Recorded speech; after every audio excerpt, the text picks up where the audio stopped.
also got a Warlock deck. Now, this one, I'll admit I haven't actually used this in a while.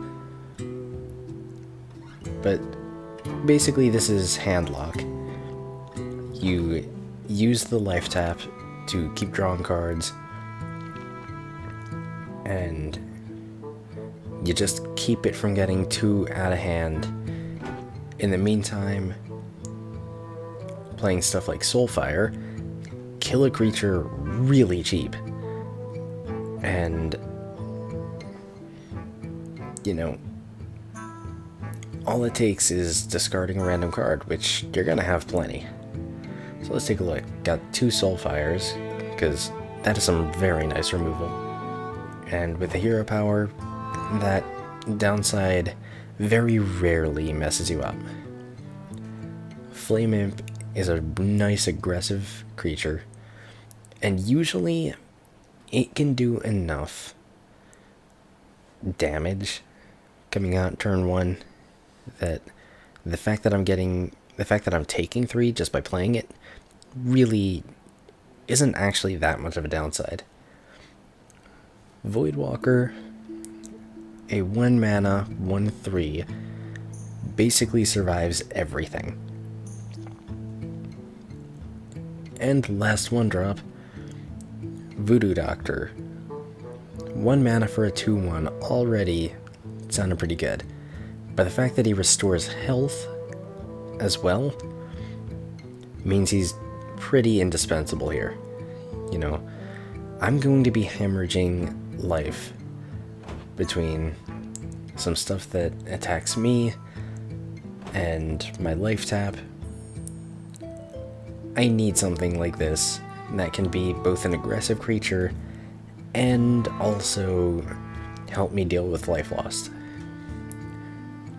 Acidic Swamp Ooze. I'm gonna be honest, I might be taking another look at this. It's a 2 mana, 3/2 with a pretty useful effect. This comes up more often than you might think. You know, a rogue needs to spend more mana redoing their hero power. If you do this and take out their weapon, some stuff that has really good weapons, this can really mess that up.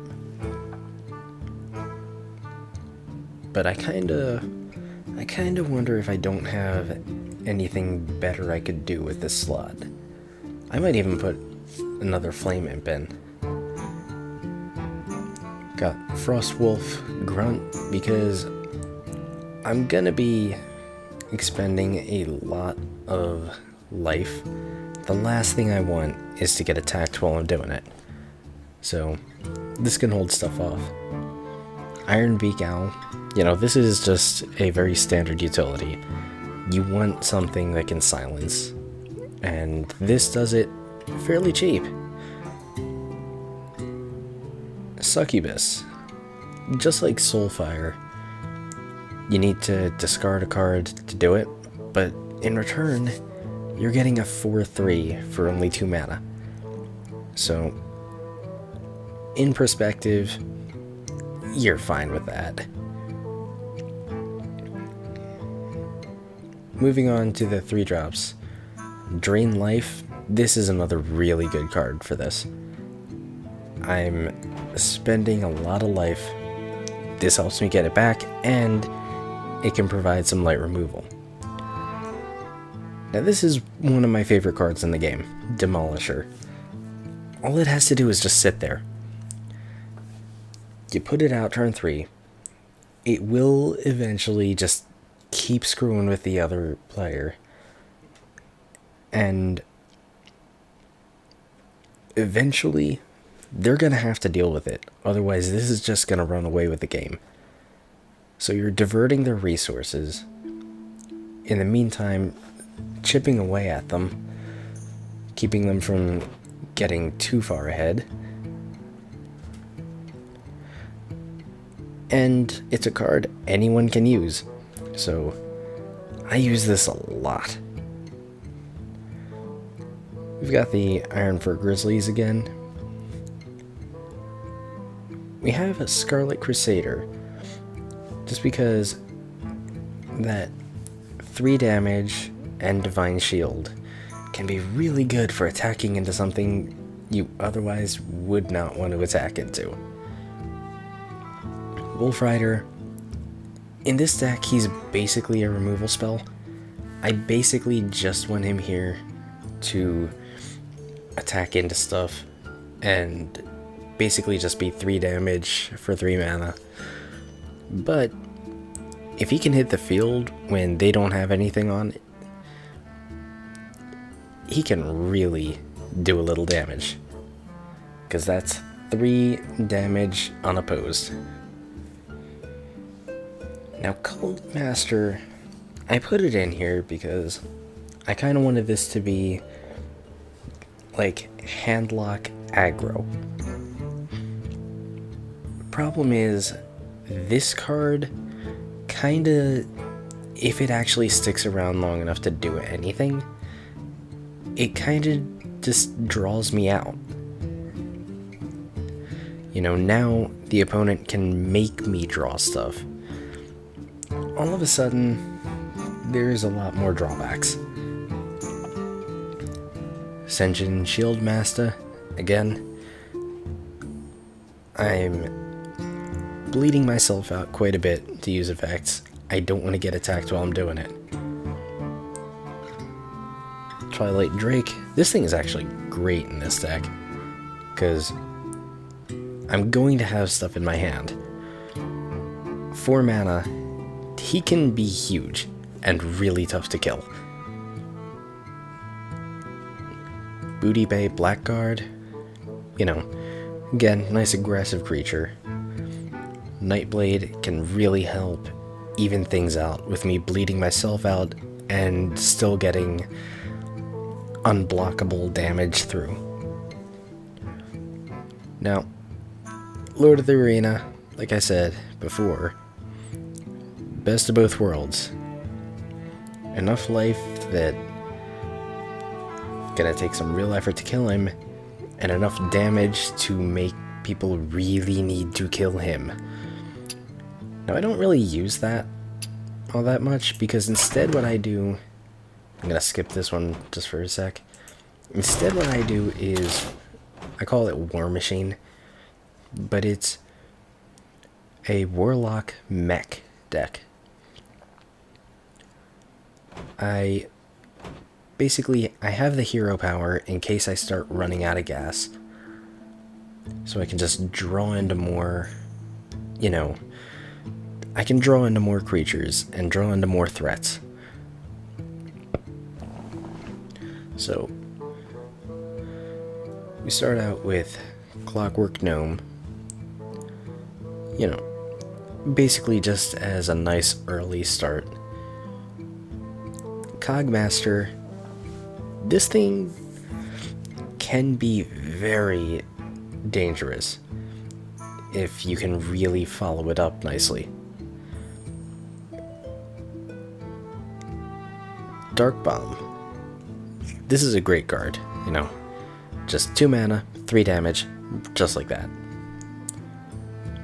Annoyatron. This lives up to its name. There have been times where I've started the game, Cogmaster.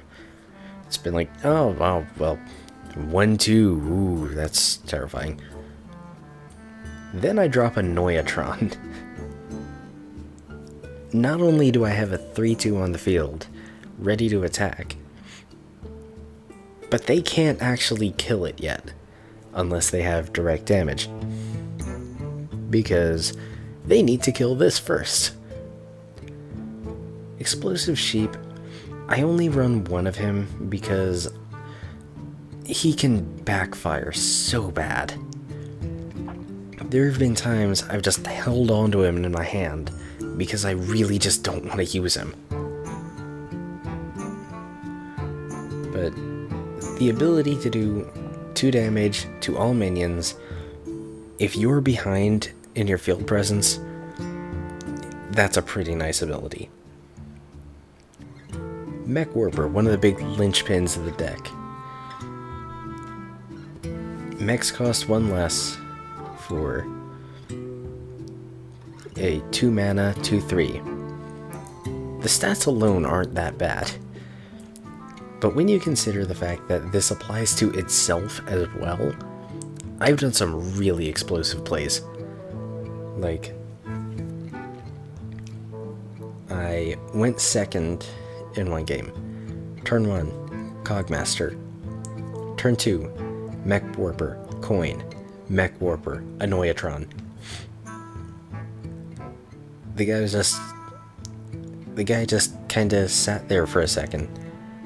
Well played. Micro Machine, this thing is such a great threat in the early game. 2 mana, there's a pretty good chance they don't have anything to deal with it yet. But he needs to die as soon as possible, because he gets so out of hand. I've actually supplemented him with Annoyatrons and Dark Bombs to just keep the field under control. And he's gotten to like 10 damage before they finally killed him. This thing can just run away with the game. Now, we've got a couple of removal spells. Drain Life, Shadow Bolt, and, just some direct damage. Just kill the minions before they become a problem. Pretty simple. We've got my favorite Demolishers, and Harvest Golem. Now this is kind of a less powerful card than this.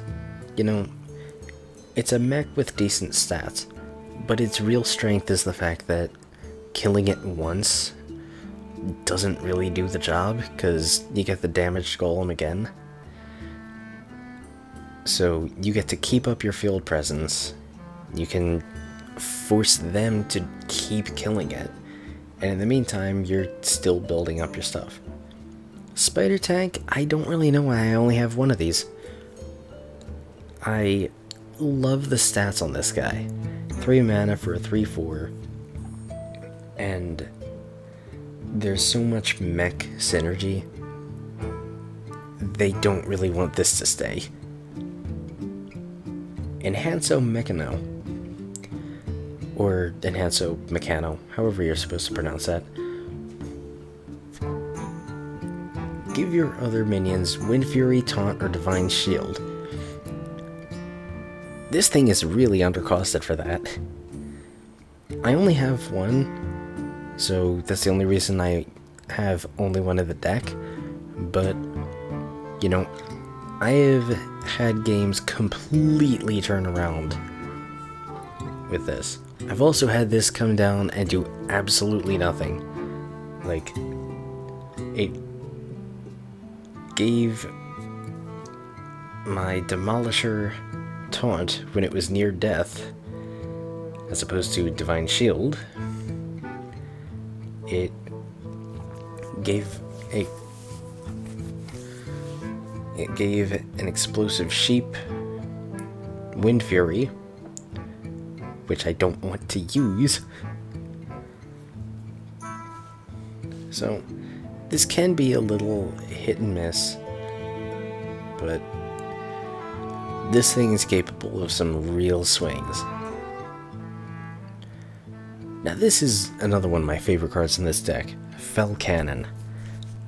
Everything in this deck except for the Cogmaster is a mech. So this never actually hits me.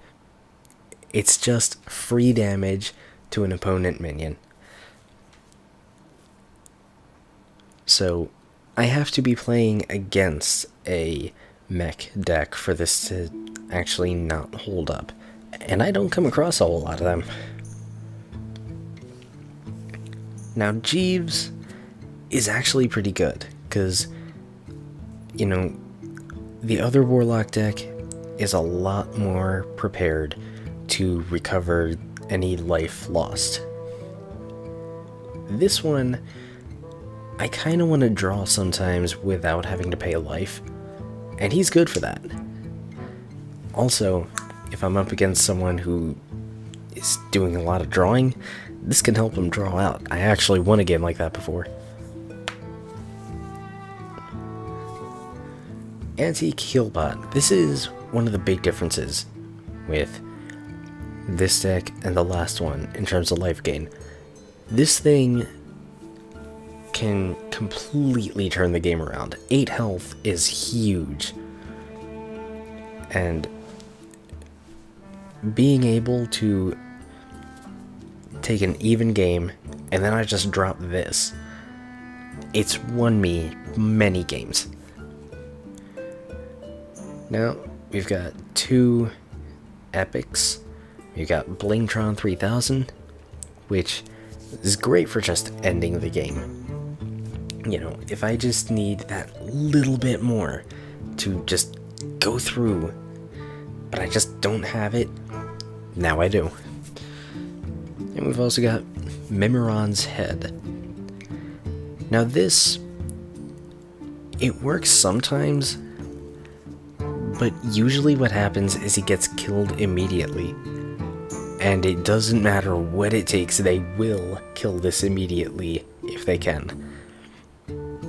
You know, V07TR0N, that is, I think it's like a 412 with Mega Wind Fury.